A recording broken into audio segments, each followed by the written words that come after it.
But I'd like to welcome you all back. Thank you for joining us for another Hub 101. A lot of you know me. If you don't, my name is Imani Moore, and I'm the engagement coordinator for the Austin Community Hub. I'd like to first introduce you to the Austin Community Hub. The Hub was designed to be a dedicated space where we engage with the members of our community. So we're here to serve as a connection between Austin residents and all the services that are offered by ACT's network of partner organizations, such as career counseling, housing, continuing education, legal assistance, and much more. Each one of these Hub one-on-ones that we put together highlights a different partner and the work and gives you all an opportunity to get to know them and get live answers to your questions.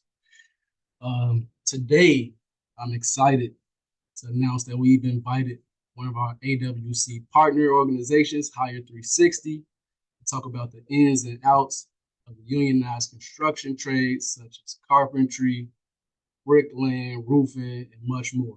You'll be hearing from Anthony Green, the manager of community engagement. How you doing, Anthony?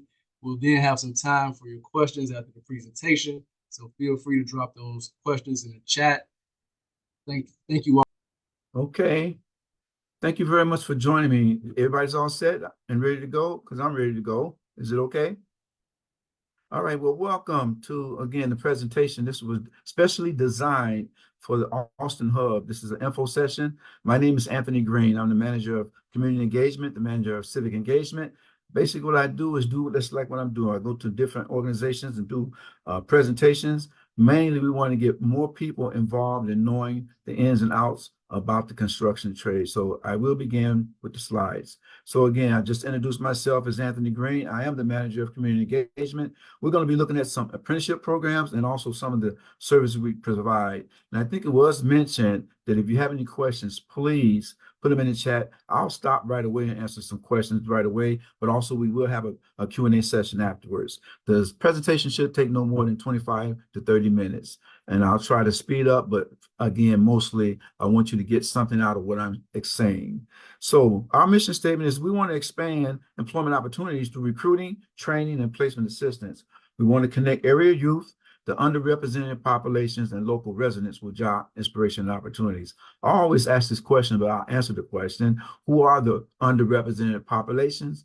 Well, the underrepresented populations are minorities. The underrepresented populations are women. The underrepresented populations are the underemployed. Sometimes people don't make enough money, and so that's part of the underrepresented populations. We have 4 major pillars that we concentrate on. We want to prepare work-ready adults to get into the workforce, into the construction trades. We want to scale up diverse contractors. That specifically means that there's not enough diversity in contractors. When you see these big construction sites, sometimes there's very little contractors on those construction sites. HIRE360, that's our job. We want to make sure that we get more diversity in the contractor side. And the same thing with scaling up a more robust supply chain. There are not enough more suppliers, not enough diverse suppliers, including women. There's not enough diverse suppliers in the construction trades. So again, we're making headwinds and headroads to make sure that that doesn't happen. We're trying to get minorities and women into the construction field. And lastly, we want to develop the next generation of builders. What do I mean by that? That means we want to bring in the young people, young men, young women, to be the next generation of builders in the construction trades. We need more people, more young people in the trades. One quick thing I'll say, and I'll say it on the slides as well. Now, I want you to remember this. Many people are retiring. Many people are retiring in the construction trades. So what does that mean? That means we need more people to replace them, particularly younger generation. What makes HIRE360 different? We work with unions, we work with apprenticeship schools, and we work with hiring companies. That's what makes us different. Now, apprenticeship programs is a work team program. That means if there's no work, there's no learning. So apprenticeship means you learn while you work. Some trades open up regularly, set annual or semi-annual schedules. You'll find out, and I'll say it a little later, many trades open up at different times. So some trades may open up for apprenticeship programs in January of 2024.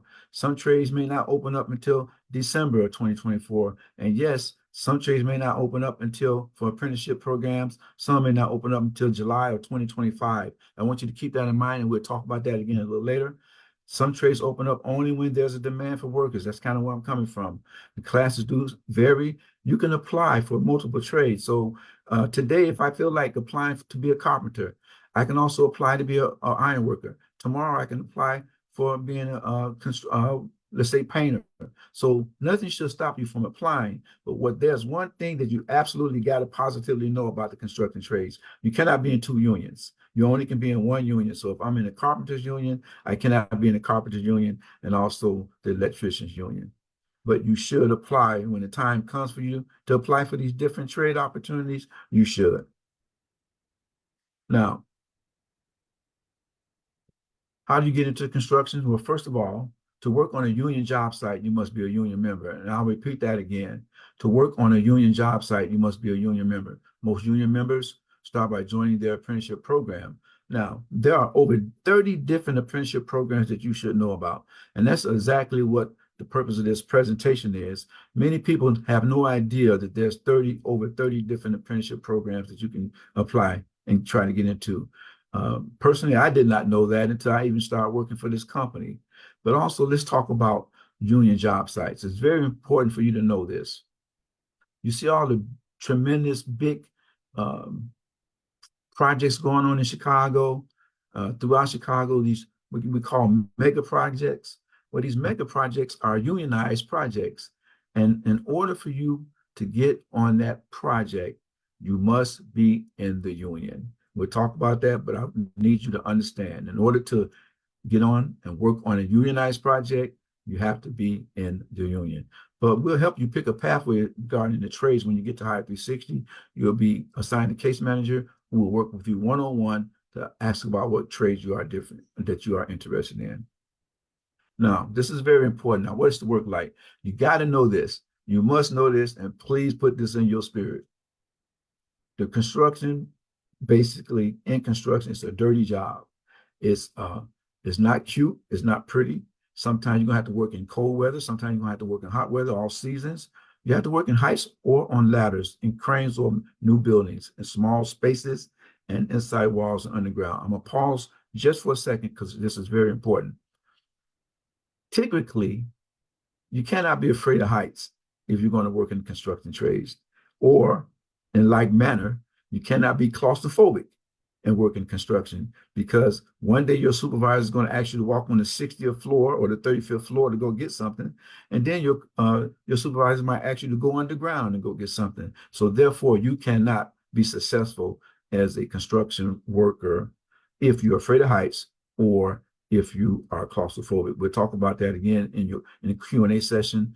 Project-based employment means and people need to understand this about the construction trades. When the project is over, your job is over. When the project is over, your job is over. So what do? You're pretty much unemployed. But I tell you something, a secret right now I'm going to share with you. When you do get on a construction site, when you do become an apprentice, the very greatest thing that you can have going for you is your character. Your character goes a long way, because if you are chosen by your supervisor and he got good things to say about you, you're likely to be chosen on the next project. But just the opposite. What if you got a bad reputation? You will not, I promise you, you will not be probably called back for the next project. So I beg you, who don't know this right now, please, your character is one of the most, your character and your reputation is one of the very most important assets you can actually have in life. We'll talk about that again in the Q&A. One thing about the trades, you have to move between projects. Again, early mornings, you might have to work early mornings, you might have to work late at night. Frequent travel to work sites. They ask that you have a reliable vehicle, because my construction manager may be working on the project in Chicago, but then the following 2 weeks, they may be working on a project in Elgin, Illinois. So they may ask you again to go to that job site in Elgin, Illinois. So therefore, you do need a reliable vehicle. This next bullet point, again, is just as much important as I told you about character and reputation. Strict attendance is a must in the construction trades. They don't play around. You can't sit up there and miss 2 days or 3 days and you call in sick because you don't feel like coming in. The reason why is because people depend on you. They may be depending on Anthony Green to bring all the tools out at 7 o'clock in the morning. And so the people like the carpenters and other people that's doing work, they may actually need to be started at 7 o'clock. And here I am coming in at 7 o'clock, not even ready. No, or I call in and say I'm sick. You know what? They're not playing around in the construction trade. Strict attendance is a must. Various trades. So we're going to talk about various trades. And then when you're with HIRE360, your case manager will help you decide, kind of guide you in direction what trade might be best for you. You will share, hopefully, that you'll tell your construction trade manager, your case manager at HIRE360, some of your background, whether or not you're afraid of heights, whether or not you're claustrophobic, or some other things personal that your case manager can help you with. Okay, so we're talking about some of the trades. Bricklayers are one. Masonry workers with such much need for artistry as for hard work. Bricklayers lay bricks according to decorative architectural brick. They work in a wide variety of environments, usually outdoors, but look at that bottom line, often at heights. They maintain and work brick and tile structures. Carpenters. Let me just say this again, that first bullet point, there are over 7 different sub-trades in carpentry. So again, maybe you knew and maybe you did not know, but a carpenter has various different carpenters. There's locksmith carpenters, there's tile carpenters, there's plastering carpenters, there's also cement carpenters. I can't name them all, but my point is, if you did not know about carpenters, there are over 7 different sub-trades in carpenters. The carpenters are a big union covering a wide range of trade crafts and specialties. The 2 main ones work in general carpentry and concrete form carpentry. And then also you have these specialty and locals. Another example that I gave one time when I did a presentation, take in your mind the Willis Tower and how many doors that they have in the Willis Tower. They probably have over 500 doors, but they have carpenters who just work on locksmiths, a locksmith carpenter that's responsible strictly. That's all they do all day long. Put put the locks on the doors in the Willis Tower. Electricians 134. So this is, again, a wide variety, a very popular trade to get in. Local 134 covers construction and communications electricians or indoor electricians. The most common ones, most familiar, they deal with everything on new job sites, outlet, wiring switches, main breakers, connections to outside power, lights, specialty equipment, everything inside that isn't communications equipment. Open job sites must be willing to work at heights. There we go again. You got to be able to work at heights on cherry pickers and lifts. One thing I'll also share about the electricians that a lot of people don't know, that you're going to now know after this statement, they require good math skills in electricians, because you're going to be dealing with certain metrics and things like that. So you kind of got to be good in algebra, or you got to be able to learn and make sure that you're able to do some of these things that require of you in the electricians. So again, keep that in mind. Mathematics and good math skills are very important to be an electrician. Tile finishers, they work on functional and decorative tile, bathrooms and kitchens, as well as mosaics and industrial furnaces. Open applications are expected to select a class soon. There's a high demand in this trade, so that's something you keep in mind. But the roofers and the finishers, it's a high demand, 60% minimum test score. Now, let me talk about test scores real fast, because there's a slide that I'll talk to you about the test scores. The minimum test scores to pass the construction aptitude test is 70%, the minimum score. But here, the tile finishers will accept a 60% minimum test score. We'll talk about test scores shortly. Pipe fitters, they're industrial plumbers. Welding is their bread and butter. Huge amount of work in utility manufacturing, nuclear energy. 2 tracks, building trades work on wide variety of environments and processes. And then there you got your HVAC. People who don't know what HVAC stands for, heating, ventilation, and air conditioning, specializes in high-tech heating and cooling systems such as geothermal or industrial refrigerators. Boilermakers. I bet many of you didn't know what a Boilermaker was, but there's a trade called a Boilermaker. A Boilermaker is, let's say, a welder times 10. They work on very, very high industrial pipes. And if you see some of these industrial job sites, they work on a lot of these industrial pipes. Sometimes you might see some of these big, gigantic pipes going underground where the Boilermakers are responsible by welding some of these pipes. They weld pipes mostly in manufacturing, energy production, and refinery. You see some of these big refineries. The Boilermakers are responsible for, making sure that those pipes are welded securely, tightly, to make sure there are no gas leaks, no kind of leak come out those pipes. That's what Boilermakers do. Look at this thing. Work at heights, tight spaces, and it's a very dirty environment. And I told you earlier, construction is not pretty. It's not cute. It's very dirty trade. You should know that. Again, roofers. It's a trade opportunity in roofers. Let me just say again, there's an open demand for roofers. If you're not afraid of heights, that might be something you might want to apply to, because guess what? Roofers are in high demand, just like the other ones I said. The roofers are in high demand. They work on roofs, mostly commercial. They work with HVAC installers, green, roof builders, plumbers, and more. Physically demanding. It's a demanding job. Here you go again. Once again, I say you cannot be afraid of heights. It's a high demand. Listen, no minimum test score in that. Now, I keep saying test scores. Let me talk about how to get in a unionized trade. Now, again, I got a slide concerning that, but you should know right now that in order to get in a union, you have to pass the construction aptitude test. Okay, there's about 5 trades that you don't have to pass the test, that you don't have to take the test, but the other 90%, you have to pass the construction aptitude test. And then that's where these test scores come in. The test score is a minimum of 70%. As you can see, the roofers, they say no minimum test score. So if you're not afraid of heights, roofers might be a trade that you want to get into. One thing I will share real briefly, and I'll speed up a little bit, that one thing about the construction trade, you have to be safety minded. This guy on this roof, he's not just up there. I don't know if you can see his harness, but he's not just up there on his knees for nothing. He's making sure that he's secure. He's making sure he's safe. So that's one thing you'll learn in the construction trades. Safety is one of the prerequisites of becoming a successful construction worker.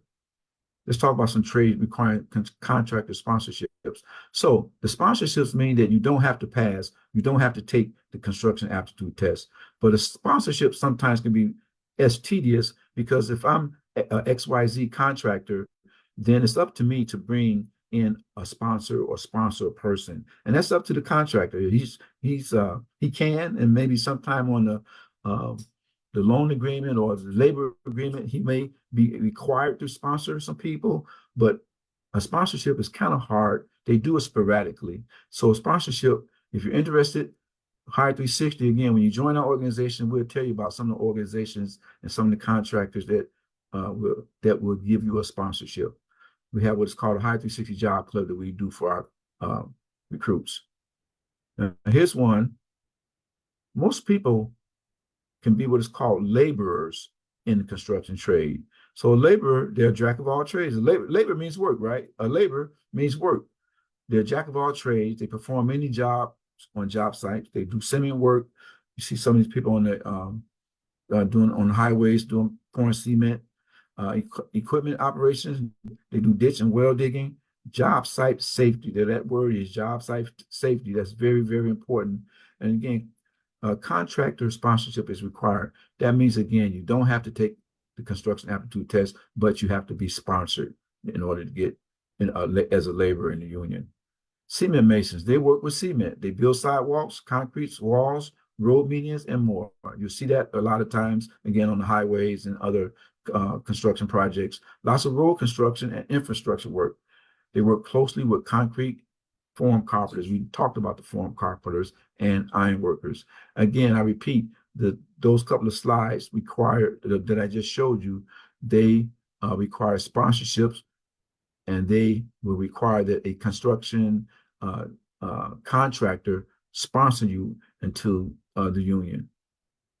Painters is another one. A lot of people didn't know that. A painter is a sponsorship union. So again, XYZ company, the contractor will bring you in as a painter. You do not have to take the construction aptitude test. Because painters, they do staining, varnishing, applying finishes to surface.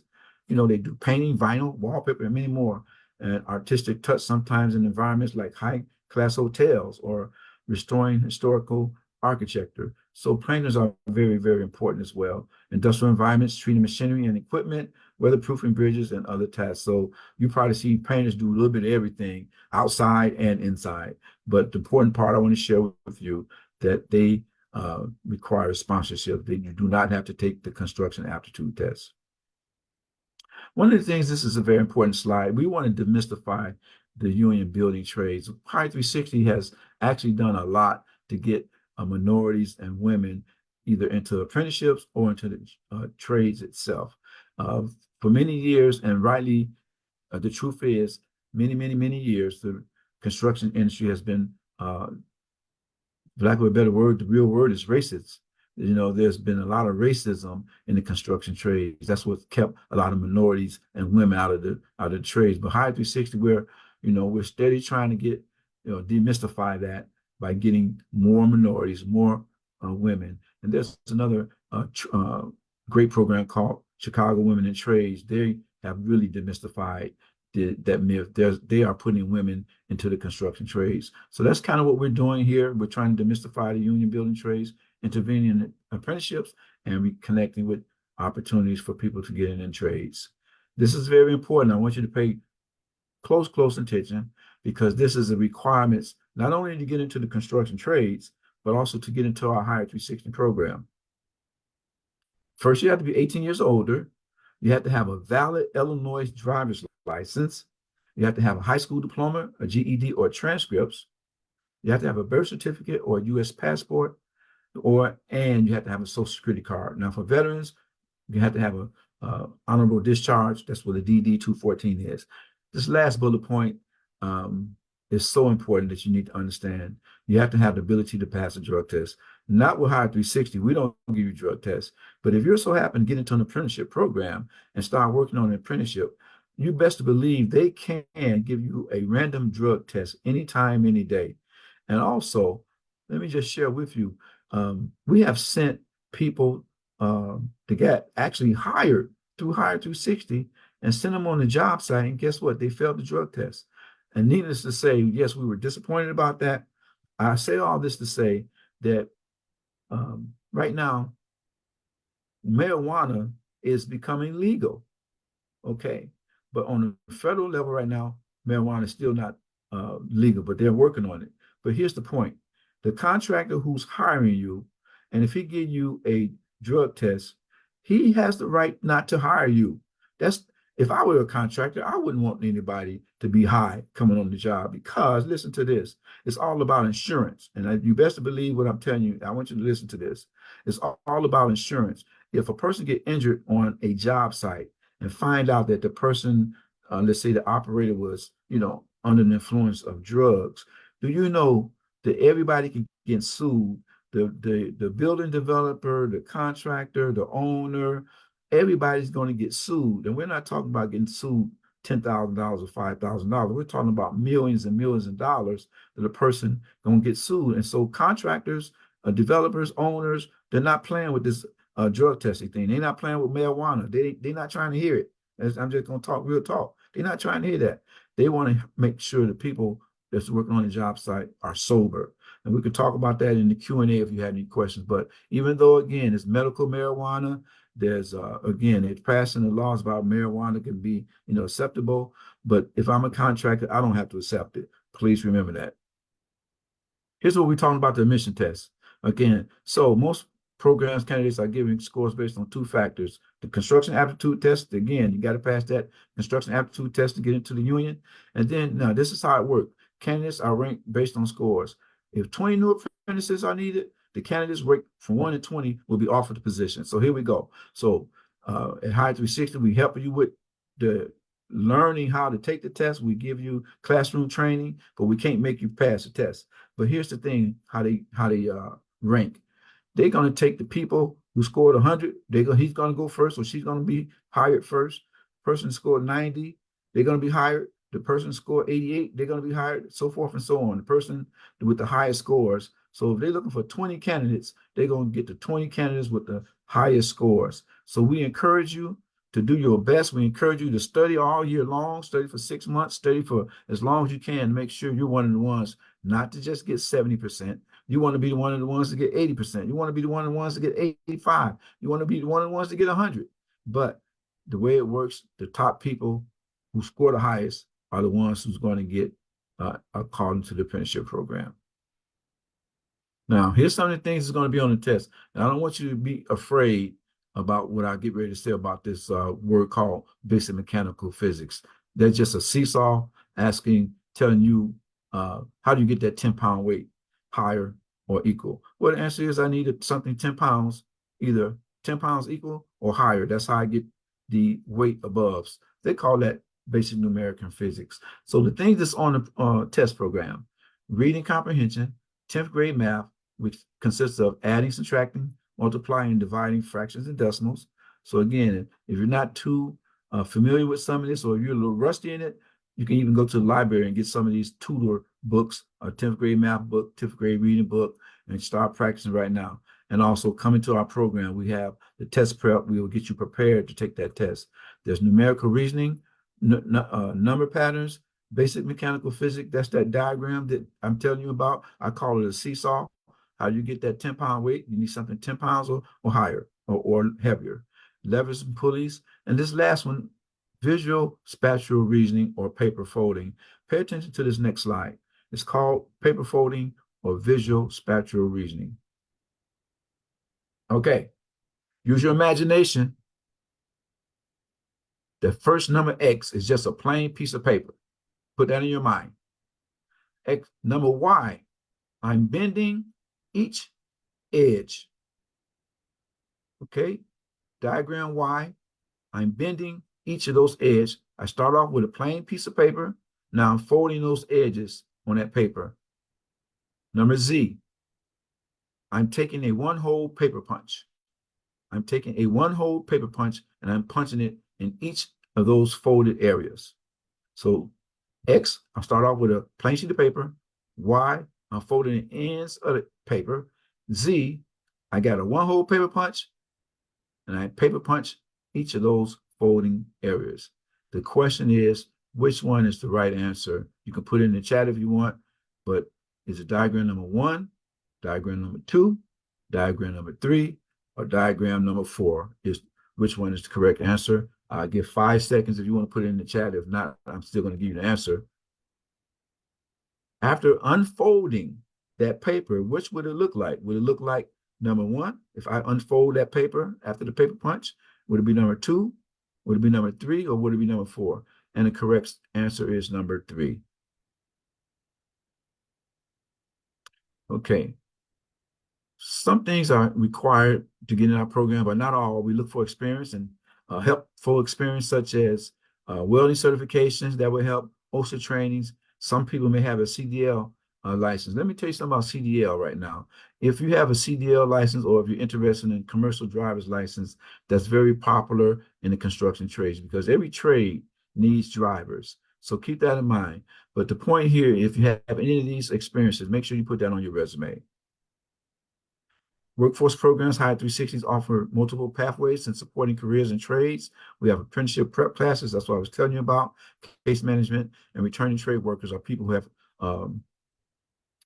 cards, local cards already, union cards. That's what it's called, a returning trade worker. What we do here at prep classes in HIRE360, we introduce you to construction trade careers. We do that comprehensive test prep. We help you do resume revision. We also help you do what is called mock interviews, interview prep. We help you prepare for the first day, networking and succeeding in the trades, apprenticeship training. We also do tours.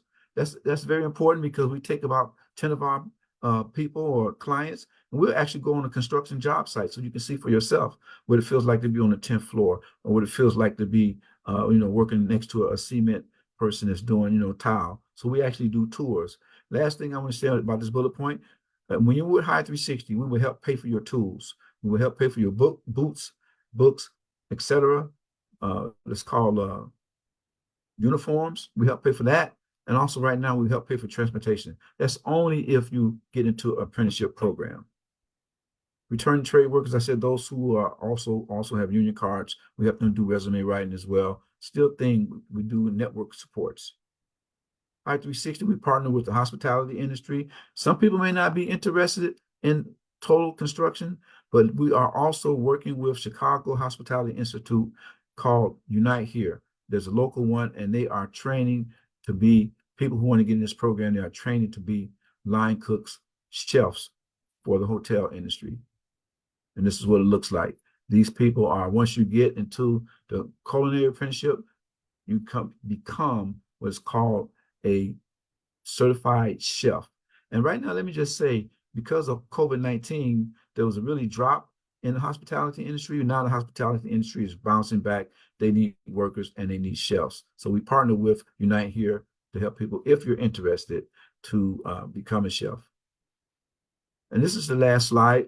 Pretty much for our partners, if you get with HIRE360, we help your clients get immediate enrollment and complete the assessment forms, inclusive to HIRE360 info sessions with contractors and employers. We bring in contractors and employers to do live info sessions so you can ask questions about the trades. Clients, when you are in our program, you're assigned a case manager, I told you, for one-on-one.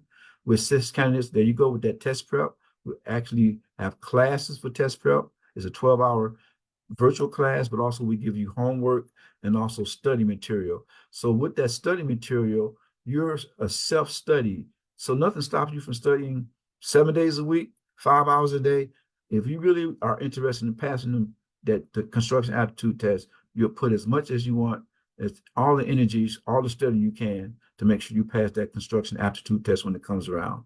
And also, I just talked about helping you with your boots and books. That's called our barrier reduction fund. We assist again with boots, books, uniforms, and all, mainly tools. Most apprenticeship programs, when you get hired, they give you a list of tools for you to get even before you come to that first day of work.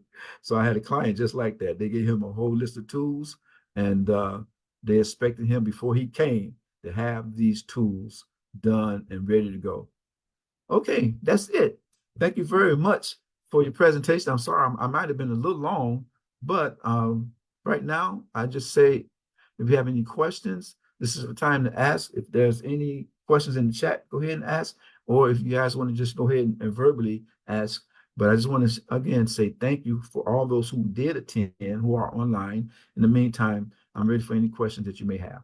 And that also includes some of our personnel from Austin coming together. You guys can ask me questions too, please.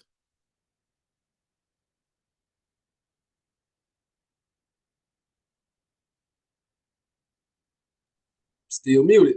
My bad, everybody. I appreciate that great presentation. That was a wealth of knowledge. First, before we go any further, we got to acknowledge your dressing today. Every time I see you out in the community, it's the same way every time. So I just want to give you a shout out for that. Thank you, man. Thank you. Thank you. Apologies again. I forgot. We have a great teammate, Mia, on the call today, project coordinator with the planning and investment team. She's going to be assisting me at asking these questions to get the residents this great information that we have here. If you want to introduce yourself, Mia, you can go right ahead. The floor is yours. Thank you, Imani. You did most of the introing for me. But yes, I'm Mia. I'm on the planning and investment team as the project coordinator. So I help out with the Austin Forward Together quality of life plan, and anything of that nature. And now we will be going into, thank you, Anthony, first, but now we will be going into the question and answer portion. And the first question that I have for you is, you kind of answered this like during your presentation, but I want to give a bit of clarity if there's anything that you were missing or etc. Do you need to have experience to qualify for the program? And do you have to be a resident of Austin or a specific neighborhood to be in the program as well? No, not at all. Thank you for the question from that person. You do not have to be. We actually, our borderlines is the Chicago metro area. So the person's living all the way on the border of before you get to Wisconsin or before you get to Indiana, but definitely the Chicago metropolitan area, you can get into our program.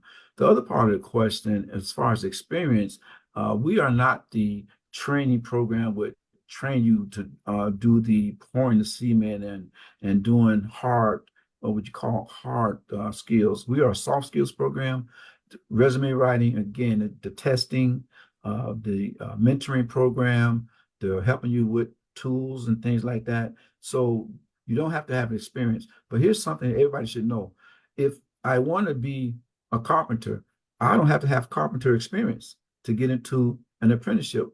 The apprenticeship, the purpose of the apprenticeship is to teach you, learn you, and groom you to become a carpenter. So same thing about, let's just say, electricians. I may not know now one thing about electricians, but if I pass that test, the apprenticeship program, once you get into the electrician apprenticeship program or carpenter's apprenticeship program, they would teach you. That's what an apprenticeship is. Learn while you earn. I want you to remember that. Learn while you earn while you learn. So once you become an actual apprentice, they'll teach you everything you need to know. Let me just share this real fast because that's a great question. Apprenticeships, most apprenticeship programs have maybe 2 to 5 years. So the first year apprentice, second year apprentice, third year apprentice, fourth year apprentice. The whole objective of become in the apprenticeship program is to become what's called a journeyman or a journey worker. That's the whole point of getting into a construction trade. You want to become a journeyman, a journey worker. That means that you've reached the epitome, not that you know everything, but you've completed all the training to become a journeyman or journey worker. And that's when you make the $40, $50, $60 an hour, $75 an hour. That's what you want when you become a journeyman. Great. So our next question. And also, everybody, please drop your questions in the chat. Please drop them in the chat. But for the next question, we have, are there any specific dates for the program, or is this a rolling basis? Two things. HIRE360, we open all year round. If you want to get into our program, and the way to get in it, you go to www.hire360.chicago.com. But the other thing is, as partners, we have a special link that you all have that clients can go ahead and get on that special link. And I'll be glad to send that to you again. If you guys probably got thousands and thousands of emails, if it's buried in your emails, I'll send that to you again. But you all have a special link that the Austin clients can go ahead and go to that link right away and do what is called the assessment. A couple of things I need to say. The apprenticeship programs for each trade have different dates of when they take their test or when they're looking for apprenticeships. So let's say the electricians, they may not open up their testing until October 2024. The plumbers may not open up their testing until January of 2025. HVAC or sheet metals, they may open up their testing and look for apprentices May of 2025. So each trade, what's important for you to know is each trade have their own testing dates and when they're going to bring in apprentices. Now, here's the bad part. Here's the downside about the construction industry. Some of them, first of all, they only take the test one time per year. Most of them, I think the electricians, they may take theirs 2 times a year, but most trades only take their testing 1 time per year. So that's why it's so important for you to make sure you do your very best when you want to go ahead and try to take that test. And then secondly, there are cases where they may not do their testing for 2 years. Here's a perfect example. Recently, the elevator mechanics just opened up their testing last month in April. Listen to this. It was 3 years ago before the elevator operators had their last testing. 3 years ago. So it's important for everybody to know that's how hard it is to get into the unionized trades. First of all, you do have to pass the testing. Secondly, some trades don't open up till it's demand oriented. So when they feel like and when they need apprentices, when the demand is there, then they'll bring in apprentices. Last thing, but keep in mind, there may be only 10 slots available and 100, 200 applicants may apply. So that's real talk. That's how it is in the construction trade. So, but again, in our program, no, it's all open. You don't have to just be in the Austin area. It's the whole Chicagoland area. Thank you. Good question. Thank you. Another question is, where is your program located? I know you said that it's like over the Chicagoland area, so is that, and is there transportation assistance provided with the program? Well, wonderful question, but here's the beauty of it. Right now, we're doing a lot of things virtually. So once you just enroll into our program, you'll be with your case manager. We actually will be in a new location, probably between the last of June, the 15th of June. But we actually are on getting ready to move. We're located in the McCormick place, so we do not have maybe 1% persons coming there every now and then, but what most everything is done virtually. The transportation cost comes in at mostly if you're going to a job site, or if you're going to take a test, or if you're going to an apprenticeship open house. That's where reimbursement comes in but we don't reimburse coming to our program simply because we do mostly things virtual. Thank you. That's a great question. Thank you. Great answer. Next question is, what resources do you have available at HIRE360? So I heard you mention the aptitude tests, dealing with math. I heard you mention resume writing and different things like that. If you don't mind, could you just go over the things that you do have available to help people along this journey? Yeah, absolutely. Well, definitely we are the resource itself, just to try to get you in that industry. That's the first thing I want to just, say about HIRE360. We're the resource to try to get you to that next step, to get you into the construction trades. The main thing is we help people learn that process of getting to the construction trade. Just like the presentation I was telling you about the construction aptitude test. So many people didn't even know that you have to take a construction aptitude test and get into the trades. So the resources that we do have is that very first thing that you mentioned about the classroom training. It's a 12-hour class setting, virtual, and then we give you homework material and study hall material that you do self-study. So in that case, again, Anthony Green, they give me the self-study. I can study all day long, every day, 7 days a week on my own. That's self-study. Then we have a mentorship program. We bring in people from the trades. I always like to say they can tell you the good, the bad, and the ugly about the construction trades. You're bringing a guy from or a woman that's from the construction trades that can be a mentor and ask any questions you might want to ask about the construction trades. I got one quick example about that. In one mentoring program, this brother was on the verge of quitting. I forgot what trade he was in. I'm not sure what trade, but he was on the verge. He said he was tired of the work, and he was really tired about some of the social aspect. Like, remember I told you about the racism in construction? So he was kind of tired about all the racism stuff. So when he came to the mentor program, that mentor took him to the side, and we talked. All of us talked together, but they encouraged him, hey man, don't give up. So that's kind of what the mentorship program is all about. So that's a great resource. Again, and the other resource, again, we talked about, once you get into a program, you have to be in an apprenticeship program, or you have to be on a job. That's when we'll pay for your tools. And again, many apprenticeship programs will not even let you start until you have tools. We have it two ways. We have one way, a reimbursement. Sometimes you have to buy it on your own and then give us the receipts. But there's sometimes when people don't have the money, and we'll just go ahead and front them. So every issue, everything is a little different. Every case is a little different. So, but that's what we do. So that's other resources. Other resources, again, getting you a job, lining you up with contractors, particularly if you are what is called a returning trade worker, a person who has a union card already. So we have two components. One component, people who are trying to get into trades. The other component is people who are already in a trade but just so happen to be out of work. So that union card holder, we connect him with a contractor who may have a job for them. So those are the resources. Can I say something real fast? I think I left this out. What are the requirements? I did go through the requirements, but just one thing I want to emphasize again. You have to be 18 years older. You have to have a valid Illinois driver's license. You have to have a high school diploma or GED. You have to have a social security card, and you have to have a birth certificate. And the reason why I want to re-emphasize that, because many of my brothers and sisters, believe it or not, and I was one of them myself, I didn't have a birth certificate. My mom's house burned down many years ago, And so then I applied for a job, and guess what? They asked for my birth certificate. So I'm sharing with the audience right now. It's important for you to have the basic documents. Those basic documents are required because you never know when they're going to ask you that. Don't wait till the last minute. If you know you don't have your social security card, go get your social security card.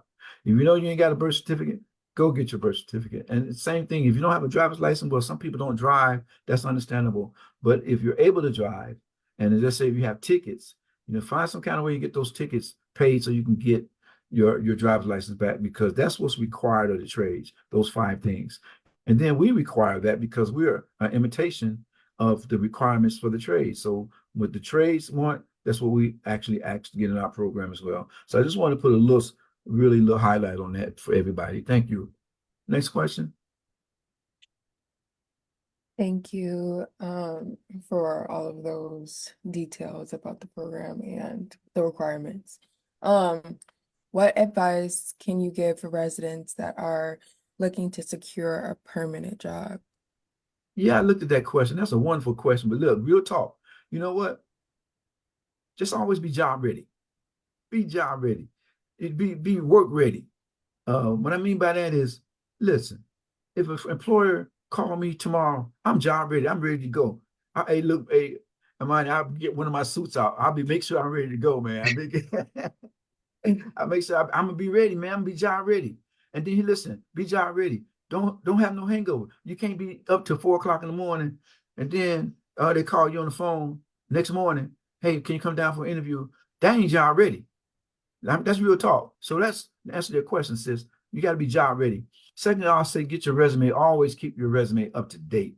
No matter what little tiny thing you got on your resume, whether you think is important, put all the information about yourself, the important things. Now I'm talking about, don't put on there that you ate 15 hot dogs when you was 15 years old. I ain't talking about that kind of stuff. I'm talking about putting on there that hey, I helped the bank save $1 million. You know what? And actually, that's on my resume. I did help the bank save $1 million one time when I was in banking. But I'm saying that's still on my resume. That was 20 years ago. But I still make sure everybody, the whole world, know about it. You got to believe that. So make sure you always put the important things, the fabulous things that you did, the accomplishments that you did, and always be work ready. I cannot overemphasize that. Be work ready.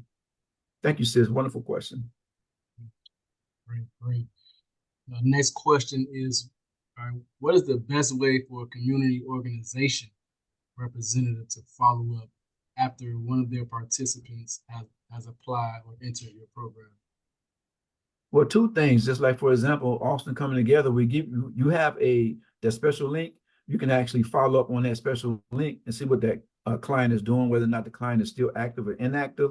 That's one of the greatest things we do with our partners. You have a special learning page. Then secondly, you always can contact me if I can be a conduit. You always got my name, and I can follow up with. Matter of fact, I had somebody did that today. They did not get a chance to get into the orientation, or did not hear back from the orientation. They called me. I emailed the case manager. No, I actually emailed the manager of the workforce along with copying him on the email. So that's a wonderful way. You can always contact me. I'm available, but always, again, we have that special link where you can kind of do your own follow-up.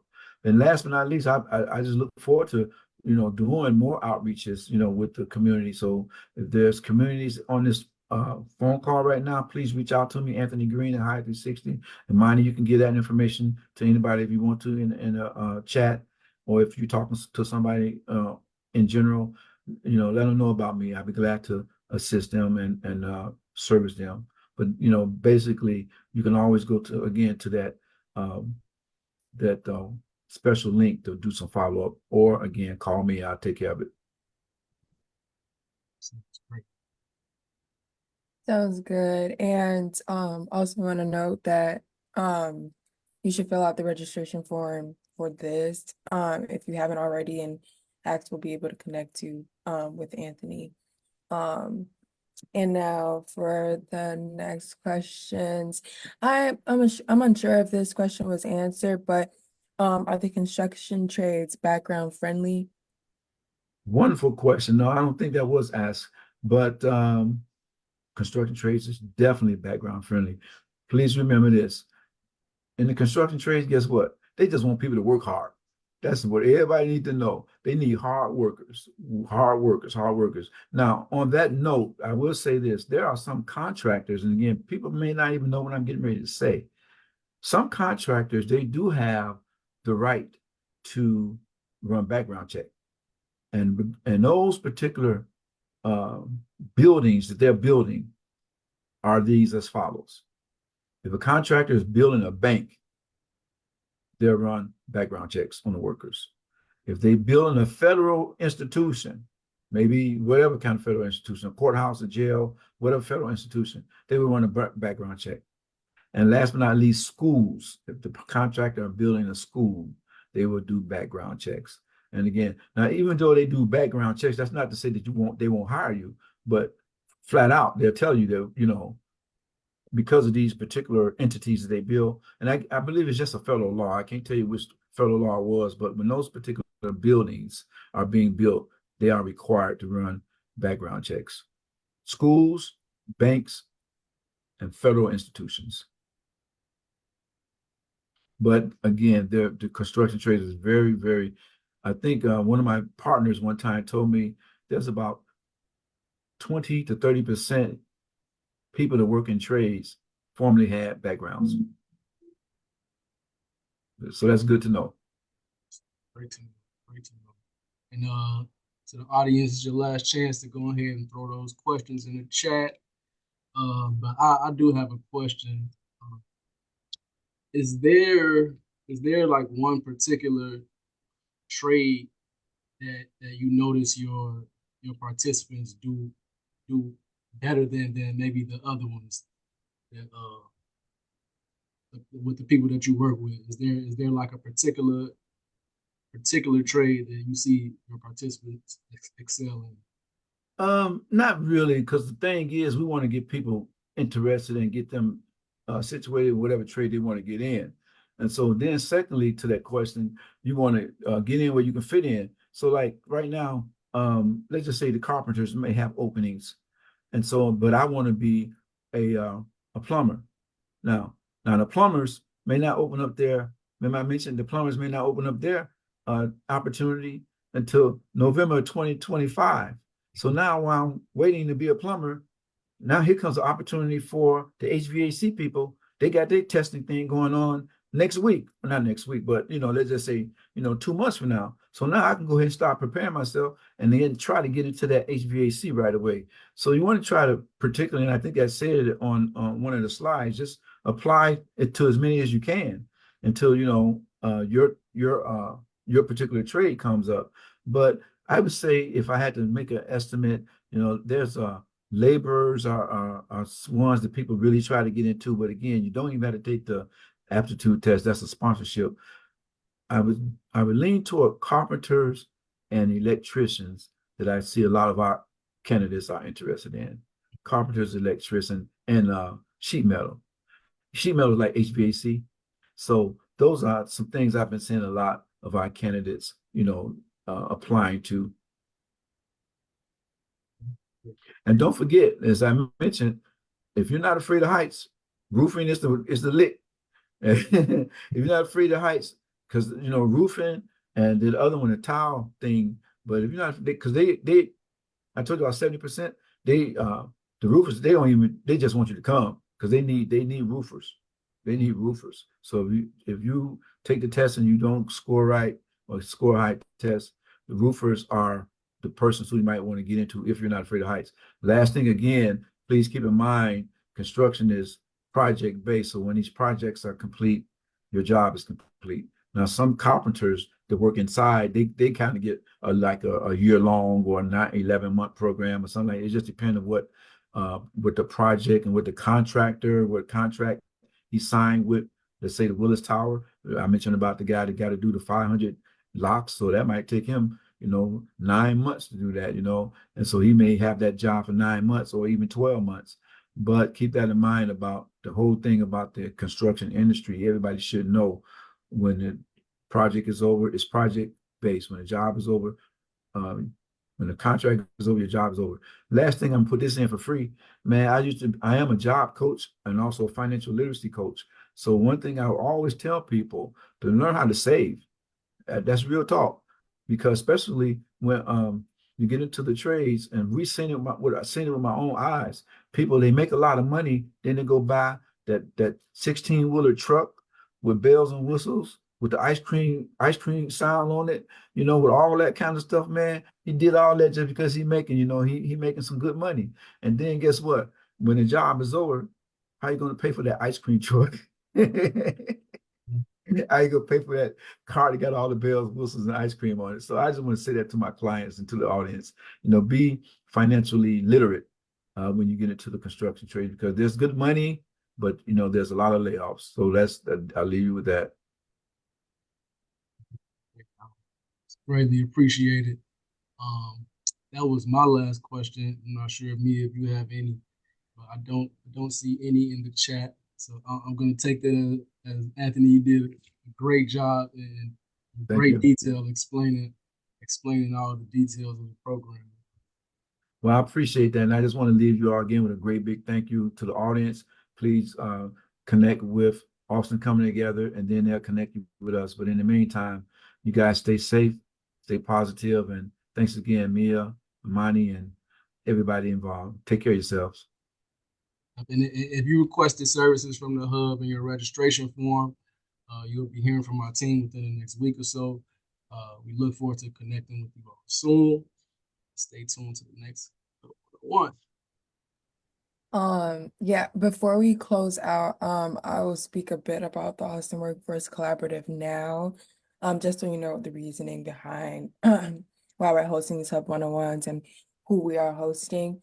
So the Austin Workforce Collaborative was born out of the Austin Forward Together's Plans Economic Development Task Force, and AWC was formed in 2013 to bring organizations together in order to create pathways to living wage and upwardly mobile careers for under and unemployed members of the Austin community. And this collaborative's vision is a career-ready Austin workforce.